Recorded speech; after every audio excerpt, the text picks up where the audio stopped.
दिया हुआ है, ना कि इंडिया के बल्कि ऑल ओवर द वर्ल्ड के। तो सुनते हैं किरण मोहित से।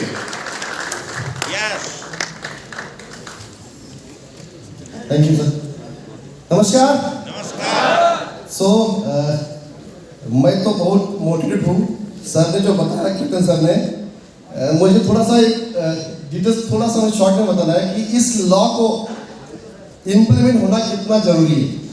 मैं थोड़ा एग्जांपल दूंगा, जैसा सर ने बताया कि इस डायरेक्शन के बारे में, इंटरनेशनल कौन से कंट्री में क्या क्या लॉ है, स्टडी में हमेशा करता रहता हूँ। तो मैं जस्ट बताऊंगा कि इंटरनेशनल देखा जाए तो ये डायरेक्ट सेलिंग चालू हुआ है अबाउट देखा जाए तो 1945 के बाद, मतलब पूरे वर्ल्ड में देखा जाए तो यूएस से ये डायरेक्ट सेलिंग चालू हुआ, उसके देखा जाए तो आया। अभी अगर हम स्टडी करेंगे तो एशिया में ये डायरेक्ट सेलिंग जब आया तो 95-96 के बाद मोस्टली आया, चाइना में भी आया, इंडिया में भी आया। लेकिन अगर आप देखेंगे तो चाइना एक ऐसा कंट्री है जो कम्युनिस्ट कंट्री है और वहाँ पे कोई भी चेंज वो जल्दी एक्सेप्ट नहीं करते। उन्होंने क्या किया कि उसको बैन किया, 99 में उन्होंने बैन किया और 2001 के बाद मतलब एक समिति गठन किया और 2001 के बाद उसका रिपोर्ट उन्होंने निकाला कि अगर ये डायरेक्ट सेलिंग हमने अडॉप्ट नहीं किया तो यहाँ पे हमारा जो अनएम्प्लॉयमेंट है, बेरोजगारी समस्या है, वो दूर नहीं हो सकती है। मैं आपको डेटा बोल रहा हूँ कि उन्होंने ये लॉ को अडॉप्ट किया और आज पूरे दुनिया में सिर्फ 20% बिजनेस चाइना में हो रहा है। लेकिन मेरा पॉइंट समझना है कि हम भी एशिया में रहते हैं, यहाँ भी उसी टाइम पे मल्टीनेशनल कंपनी आई, लेकिन हमने उसको लॉ को मतलब लॉ बनाया नहीं और इसके लिए कुछ रेगुलेशन नहीं किया। आज हमारा अगर देखा जाए तो वहाँ पे ग्रोथ में कितना परसेंटेज है मैं बोलना चाहूँगा। अगर पूरे वर्ल्ड का देखेंगे तो नॉर्थ अमेरिका पूरे वर्ल्ड का जो बिजनेस सेक्टर में 20% है, उसके बाद सेंट्रल और साउथ अमेरिका ये अबाउट 20% है, यूरोप 50% है, 15% उसके बाद अफ्रीका नथिंग बराबर, मतलब 1% भी नहीं बोल सकते। उसके बाद पैन एशिया मतलब एशिया पैसिफिक बोल सकते, उसमें ऑस्ट्रेलिया भी आता है, ये अबाउट 44% है।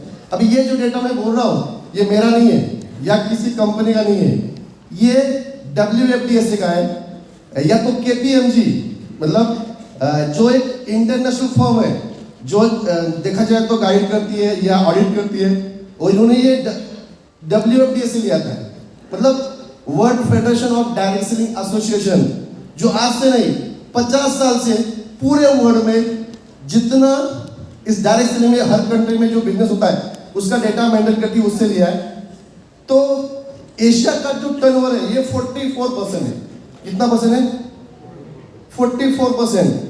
उसमें से इंडिया का देखा जाए तो बहुत ज्यादा नहीं है। मैं आपको ये बोलना चाहता हूँ ये क्यों हुआ, बिकॉज हमारे इंडिया में कोई रेगुलेशन नहीं बना। मतलब ये देखा जाए तो बहुत दुखद बात है, सही बोल रहा है, ये दुख की बात है, ये ट्रेजेडी है। अगर मैं समझता हूँ जैसा चाइना ने लॉ बनाया उसको अडॉप्ट कर दिया, वो ग्रो किया, जैसा आप 20% ये चाइना का टर्नओवर का शेयर है इंडिया में भी होता, लेकिन नहीं हुआ। और मैं बोल रहा हूँ अगर ये उस टाइम लॉ इंडिया में बनते तो यहाँ बैठा हुआ हर एक आदमी करोड़पति बना होता, जो आज नहीं है। मतलब मेरा ये कहना है कि ये लॉ जरूरी है क्या? ये जरूरी है, क्योंकि अगर ये होता तो ग्रो होता, बिकॉज ये लॉ नहीं थे इसलिए अच्छे लोग यहाँ पे नहीं आ पाए। अभी ये तो एक पॉइंट बताया मैंने, लेकिन 9 सितंबर 2016 जो गाइडलाइन है उसके बाद का बोल रहा हूँ, ये बुरी बात नहीं, अच्छी बात ही बोल रहा हूँ। लास्ट अब ये भी रिपोर्ट मेरा नहीं है, ये WFDSA world federation of direct selling association उसका डेटा है। तो गाइडलाइन जब आए 9 सितंबर 2016 उसके बाद 3 साल 3 इयर्स, तो 3 इयर्स बोल रहा हूँ। आप बोलेंगे कि लॉकडाउन था तो लोगों का एम्प्लॉयमेंट नहीं था, इसलिए लोग यहाँ पे बिजनेस करने आए होंगे, इसलिए ग्रो हुआ होगा।